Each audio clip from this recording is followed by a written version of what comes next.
Okay, Assalamualaikum dan salam sejahtera. Okay, so this is video 4. Is it? Video 4 or video 5? Okay, so this is video 5 on the okay, sorry, again, this is video 5 on the 3.5. Okay, 3.5 or 3.4. Okay, I think it's 3.4. Okay, 3.4 it is, which is explain pod management. Alright. Okay, so in the first 4 video we are done with the pod management system. Okay. Okay, we are done with the 3.4.1.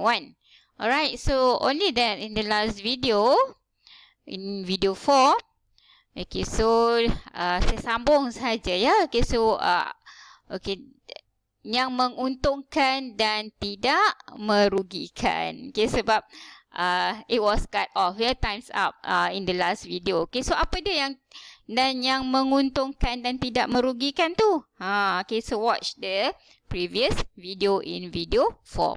Okay, so now next, okay, we move to 3.4.2, which is importance of pod management efficiency. Okay, so kata lain, okay, so previously kita dah bincangkan, okay, ada berapa faktor ya. Okay, so kita tengok ada 1, 2, 3, 4, 5, 6, 7, 8, 9, 10, 11. Okay, so there are 11 factors that make a pod management system, okay, which we actually evaluated in terms of the pod competency. Okay, so kita nilai 11 faktor ni dalam sistem pengurusan kita untuk menentukan kompetensi ataupun performance kita lah. Okay, basically our performance ya.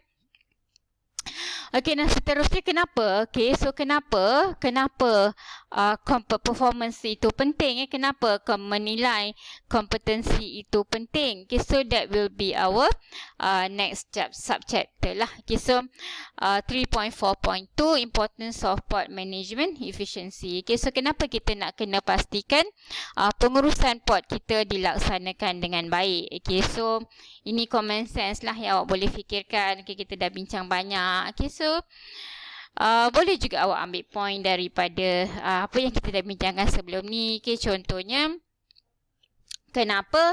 Okay, untuk memastikan pod sentiasa membuat pelaburan yang menguntungkan, membuat dan tidak merugikan, kan? Okay, kenapa?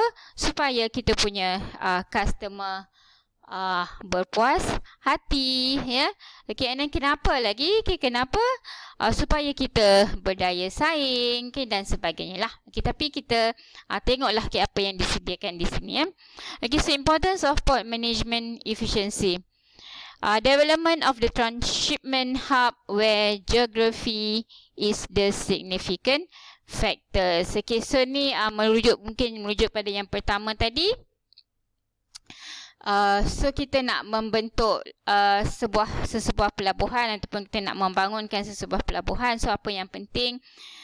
Kenapa ia penting? Okay, lokasinya penting, okay, sebab kita nak membangunkan sebuah hub ataupun sebuah pusat transshipment, okay, sebuah pusat yang menggabungkan berbagai apa tu pengangkutan ya. Where geography is the significant factor. Okay, so untuk tujuan tersebut, di mana lokasi port tersebut adalah sangat penting. Okay, dan about facility dan juga ICT tadi. Okay, so kenapa pengurusan port penting? Supaya dapat membentuk infrastruktur kelas pertama, infrastruktur yang baik lah, kan? Okay,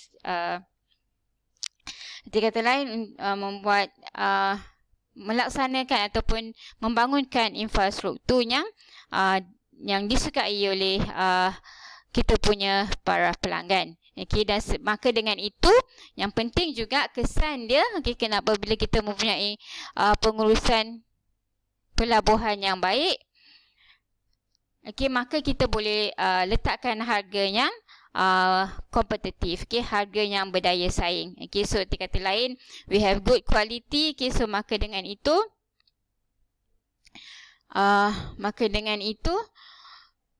harga kita pun boleh ditinggikan sedikit ataupun berpadanan lah kan. Okay, tapi yang penting harga kita adalah harga yang kompetitif. Okay. Create business friendly environment that exercise flexibility and seamless management. Okay, so dengan pengurusan yang baik juga, okay, so kita dapat membentuk satu persekitaran yang mesra, okay, mesra bukan saja mesra pelanggan, mesra pengguna, tapi juga mesra pekerja lah, ya. Okay, yang mana